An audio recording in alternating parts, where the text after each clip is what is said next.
Church throughout the nations, live from Telegracia International Studios. Prepare to receive the desired of all nations, the King of Kings, Lord of Lords, Dr. José Luis de Jesús, the man Christ Jesus. Yo, Jesucristo hombre.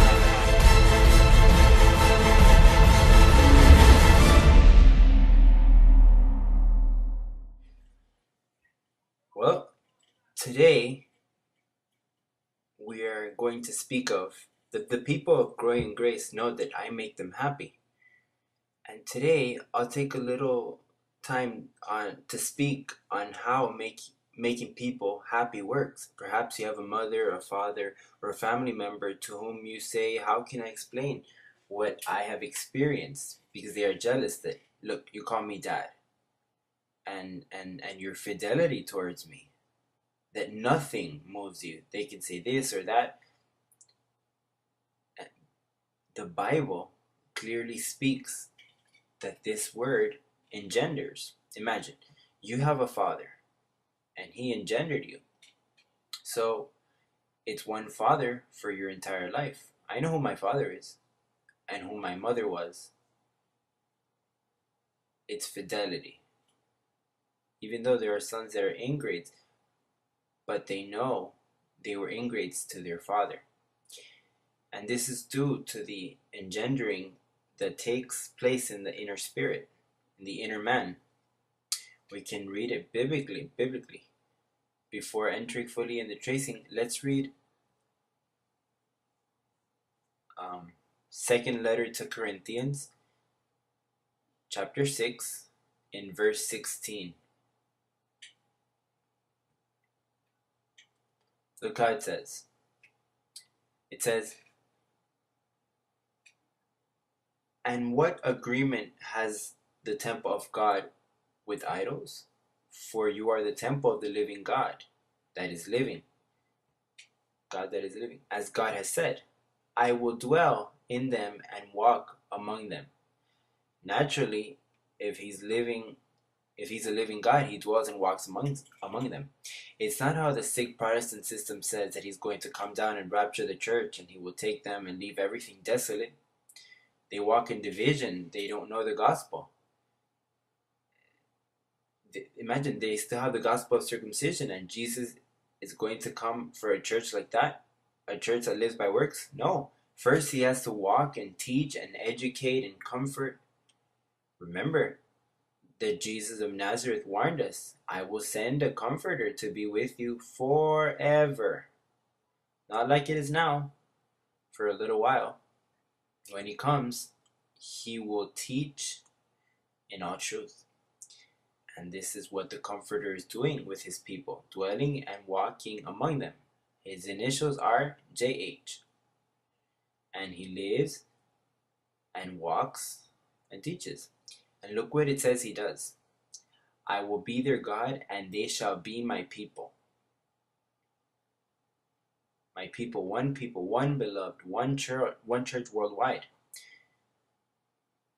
This is why science has grown.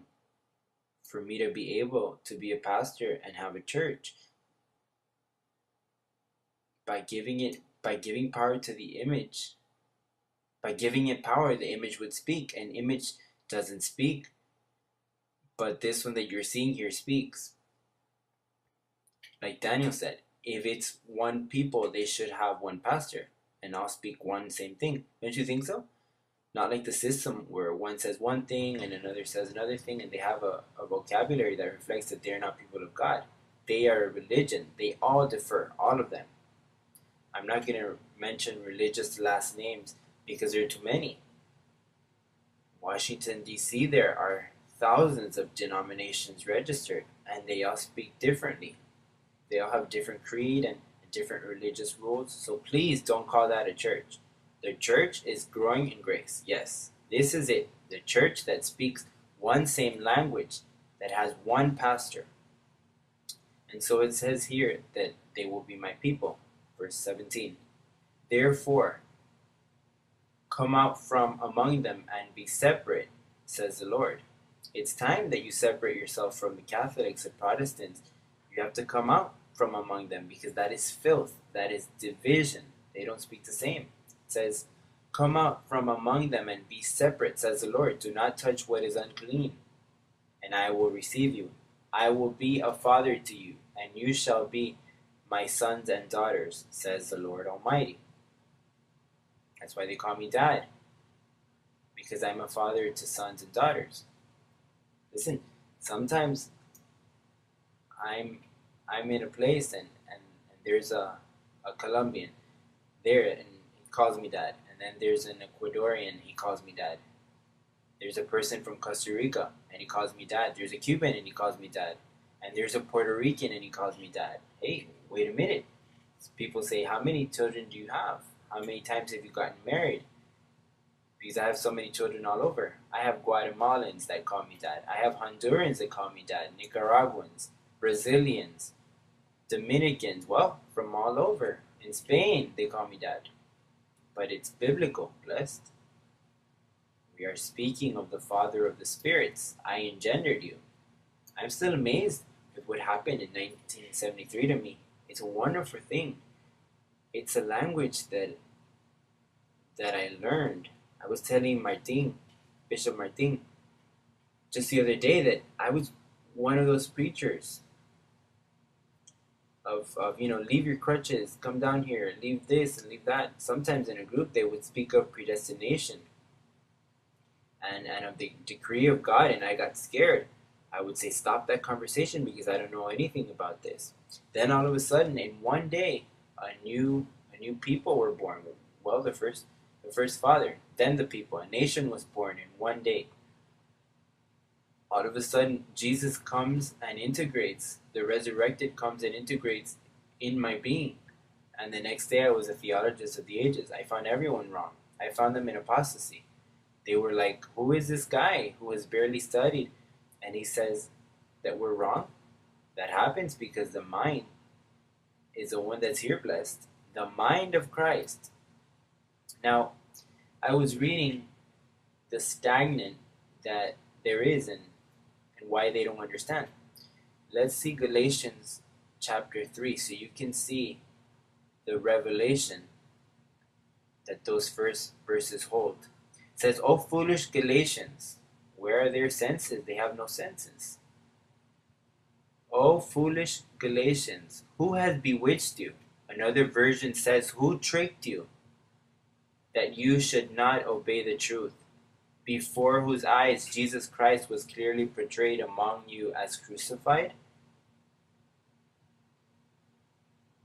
Like saying, if he has been crucified, take your eyes off the one who lived. He died, and that veil fulfilled its purpose. You don't have to keep your eyes on the veil of Jesus of Nazareth, and further less wait for him, because he said we will not see him again. How are you going to wait for someone who tells you that you won't see him again?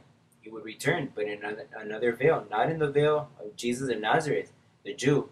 Imagine it if the Gentile people is the largest group of people that he has raised, and these are the Gentiles who are the true Israelites, because it's one people and not two people, one people. And we call ourselves Gentiles because we are the true Israel.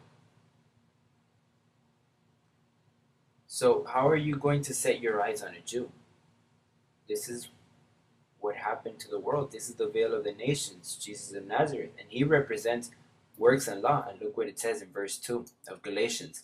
"This only I want to learn from you. Did you receive the Spirit by the works of the law, or by hearing of faith? Are you so foolish? Having begun in the Spirit, are now being made perfect by the flesh?" He speaks this way because you know that in chapter 2, the Apostle Peter was hurting the Galatians. In chapter 2, you can see that Paul had to reprimand him because the apostle had caused so much damage to the believers of Galatia. It's unbelievable. Look at how chapter 4, verse 19 says, "My little children, for whom I labor in birth again until Christ is formed in you." Because, well, look at verse 16. "I have therefore become your enemy because I tell you the truth." Paul becomes the church's enemy for saying the truth. That's what happened to me. I'm everyone's enemy because I speak the truth. I'm for the truth, not for traditions. Naturally, I'm against the flow because everyone is in the lie. And so when I speak the truth of taking your eyes away from Jesus of Nazareth, imagine, that's what happened to Paul. Paul said, no, it's after the resurrected. In those days, they called him Antichrist. That's why they call me Antichrist, because I'm a descendant of Paul. That's the whole deal there. And John, who wrote Revelations, called him the beast. He was calling the beast Jesus himself, because the first one he called Antichrist was Paul.